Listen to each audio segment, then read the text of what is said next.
स्वागत है बच्चों आप सभी का अपने YouTube चैनल एडिक्वेट एकेडमी में। मैं गौतम प्रसाद। आज का जो हमारा टॉपिक है क्लास 11th वालों के लिए हिस्ट्री का चैप्टर जो हमारा लिया गया है लास्ट, आधुनिकीकरण के रास्ते, पाथ ऑफ मॉडर्नाइजेशन। तो आधुनिकीकरण के रास्ते मतलब कौन से ऐसे रास्ते हैं जिन्होंने क्या मॉडर्नाइजेशन किया, वो कौन से ऐसे देश है जिसके बारे में हम जानेंगे। तो इसमें हम दो जनों के बारे में जानेंगे बच्चों, दो देशों के बारे में जिन्होंने क्या किया, अपना आधुनिकीकरण किया। तो वो उन्होंने किस रास्ते को अपनाकर अपने देश की अर्थव्यवस्था आधुनिक की ओर वो लेके गए, आधुनिकीकरण से उन्होंने जोड़ा, मॉडर्नाइजेशन किया। उन सभी चीज़ों के पक्ष के बारे में हम वन बाय वन जानेंगे। तो वीडियो को शुरू से लेकर लास्ट तक ज़रूर देखें। चलिए हम स्टार्ट करते हैं वीडियो। चलिए, तो हम दो देश के बारे में हम बात कर रहे थे, चीन और जापान। यही दो देश हैं जिन्होंने क्या किया, आधुनिकीकरण के रास्ते को अपनाकर क्या किया, उन्होंने अपना विकास मतलब कई रास्तों को अपनाकर अपना आधुनिकीकरण किया।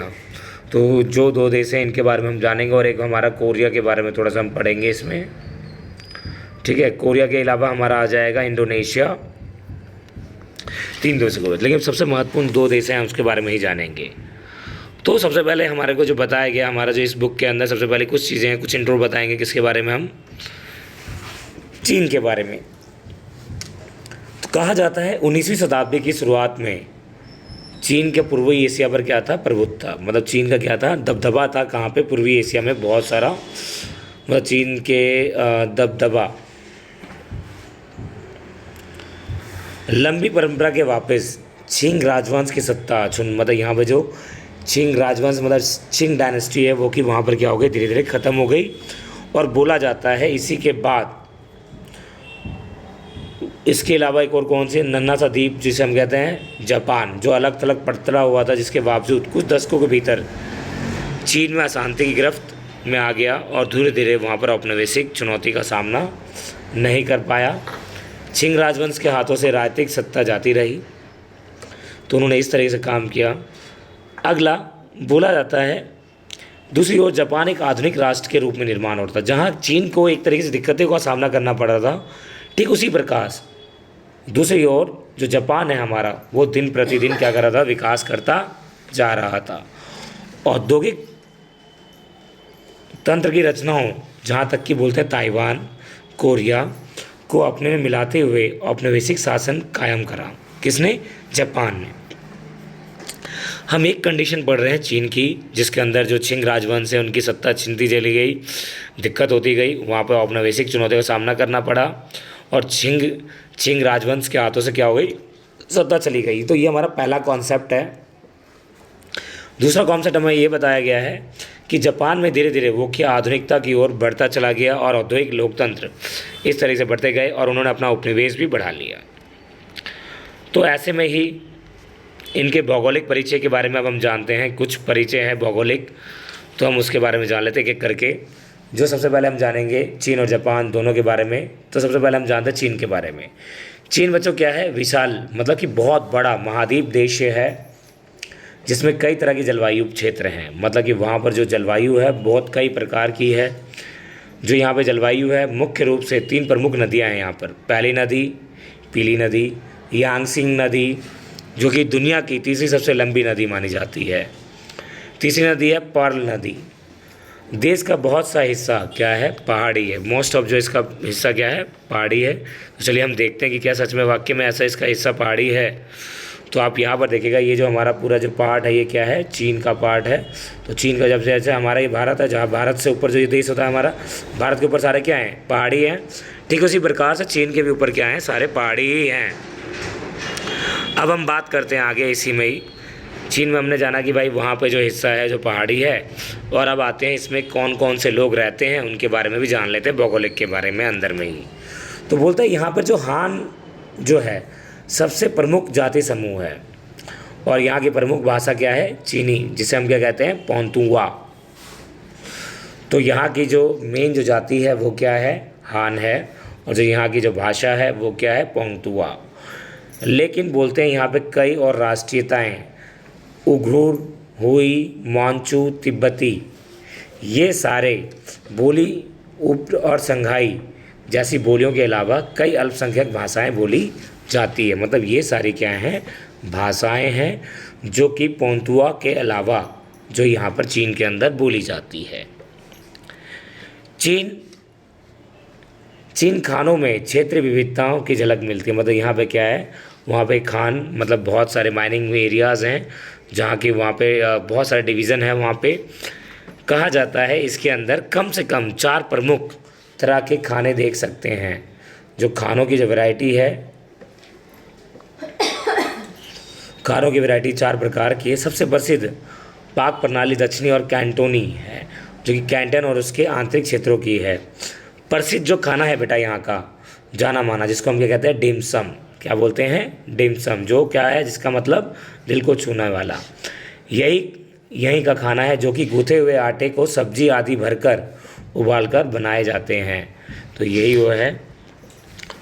तो अब आते हैं, हमने तो ये जान लिया चीन के बारे में, वहाँ के समुदाय के बारे में और वहाँ की जो भाषा है उसके बारे में, पोंगतुआ, ठीक है। ये सारे हमने चीन के बारे में जाना। अधिकतर क्षेत्र जो उसका पहाड़ी है और कहा जाता है वहाँ पे विभिन्न प्रकार की जलवायु पाई जाती है। तो चलिए, क्या हम जानते हैं इसके जो अब जिस तरीके से भौगोलिक वितरण के बारे में, अब हम जापान के बारे में जानते हैं।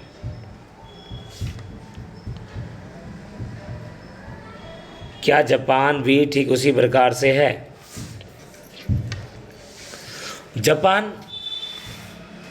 जापान एक द्वीप श्रृंखला है जिसमें 4 सबसे बड़े द्वीप हैं, होन्शु, क्यूशु, शिकोकु, होक्काइडो। ये सारे क्या हैं, वहाँ के कुछ द्वीप हैं, बड़े द्वीप। अब आते हैं सबसे बड़ी जो श्रृंखला है दक्षिण में, ओकिनावा है। क्या है, ओकिनावा। लगभग 12 मास वाले की अधिकांश अक्षांश पर है। बोलते हैं मुख्य द्वीपों की 50% से अधिक ज़मीन क्या है, जितने भी जो ये हैं द्वीप, चारों द्वीप, होशु, क्योशु, शिकाकू, होक्काइडो, ये सारे कहाँ हैं, ज़्यादातर द्वीप क्या है, पहाड़ी ज़मीन से जुड़े हुए हैं। जापान बहुत ही सक्रिय भूकंप क्षेत्र है। यहाँ पर अधिकतर बार क्या होता है बेटा, भूकंप आने की संभावनाएं होती है। पहाड़ी क्षेत्रों में ये अक्सर होता है। और कहा जाता है यहाँ की अधिकतर जनसंख्या जापानी है, लेकिन कुछ यहाँ पर मतलब ज़्यादातर लोग यहाँ पे क्या हैं, जापानी लोग हैं। लेकिन इसके अलावा भी कुछ लोग हमें देखने को मिलते हैं। वो कौन है, अल्पसंख्यक, मतलब कम में, मेजोरिटी में, माइनॉरिटी में, जिसे हम कहते हैं आइनू। और कुछ लोग कहाँ के हैं, कोरिया के। अब आइए हम बात करते हैं थोड़ा सा, और कुछ हमारा पॉइंट इसका रह गया है। जापान में पशुपालन की परंपरा बिल्कुल भी नहीं मानी जाती। चावल बुनियादी फसल है। मछली प्रोटीन का मुख्य स्रोत माना जाता है। कच्ची मछली, साशिमो और सुशी अब दुनिया में भर में लोकप्रिय हो गई है। तो ये कुछ आपने जाना। जापान भौगोलिक क्षेत्र है जहाँ के 4 द्वीप समूह हैं। कहा जाता है यहाँ पर जो पशु को नहीं पाला जाता है। यहाँ की जो जनसंख्या है वो क्या है, जापानी है। यहाँ पे जो कम संख्या में लोग हैं, आइनू हैं। कुछ लोग यहाँ पर श्रमिक के रूप में भी आए हैं जापान में और वहाँ पर बस गए। जापान ने अपना कंट्रोल किया कोरिया में। तो ये कुछ चीज़ें जापान की विशेषताएं हैं। और अब हम आगे बढ़ते हैं। हमने दोनों के भौगोलिक वितरण के बारे में आपने जान लिया है। आगे हम जानते हैं जापान की थोड़ी सी और चीज़ों के बारे में। जापान की अब एक एक चीज़ों के बारे में हम जानते हैं। जापान की जो राजनीतिक व्यवस्था है वो किस प्रकार की है। तो वैसे तो आप सभी को पता होना चाहिए कि जापान के अंदर जो राजा हैं वो हैं कौन, और जिनके राजा का जो शासन रहा बेटा काफ़ी लंबे समय तक रहा, जो कि राजा के जो 12वीं सदी से लेकर 16वीं तक शोगुन्स राजा यहाँ पर रहे। बोलते हैं शोगुन्स ने तोकुगावा परिवार के लोग शोगुन पद पर कायम रहे। देश को उन्होंने 250 भागों में क्या कर दिया, बांट दिया। और 250 भागों को कौन चलाते थे, देख रेख कौन करते थे, वो दैम्यो करते थे। शोगुन्स दैम्यो पर नियंत्रण रखते थे और शोगुन दैम्यो को लंबे अरसे के लिए राजधानी ईदो में रहने का आदेश देते थे ताकि उनकी तरफ से कोई भी खतरा ना रहे। अब 16वीं शताब्दी में बेटा कुछ परिवर्तन हुए, मतलब कि 16वीं सेंचुरी में शोगुन्स ने कुछ परिवर्तन किया। किसके अंदर, राजनीतिक के अंदर। कहाँ पे, जापान में। तो पहला परिवर्तन क्या है, उन्होंने किसानों से हथियार ले लिए और अब केवल समुराय तलवार रख सकते थे। इससे क्या होगा, शांति और व्यवस्था बनी रह ही सकती है, जिसके कारण अब जब किसानों के पास होती तो वो अक्सर लड़ाइयाँ होती रहती थी। जब ये समुराइयों को तलवार दे देने का अधिकार दे दिया, उस समय से क्या हो गया, शांति व्यवस्था बनी रही। ये पहला अधिकार है हमारा। दूसरा चेंजेस क्या हुआ, दूसरा परिवर्तन जो ये हुआ, दैम्यों को अपने क्षेत्र की राजधानी में रहने का आदेश दिया गया। उन्हें काफ़ी हद तक मतलब स्वतंत्रता दी गई। तीसरा परिवर्तन क्या है बच्चों, मालिकों और करदाताओं का निर्धारण करने के लिए ज़मीन को क्या किया गया, सर्च किया गया कि कहाँ से कितनी भूमि ली जानी है, कितना राजस्व इकट्ठा करना है। ये सारी जानकारी वहाँ से हासिल की गई। आगे ये 3 बहुत बड़े परिवर्तन हुए हैं जो कि मैंने आपको बता दिया।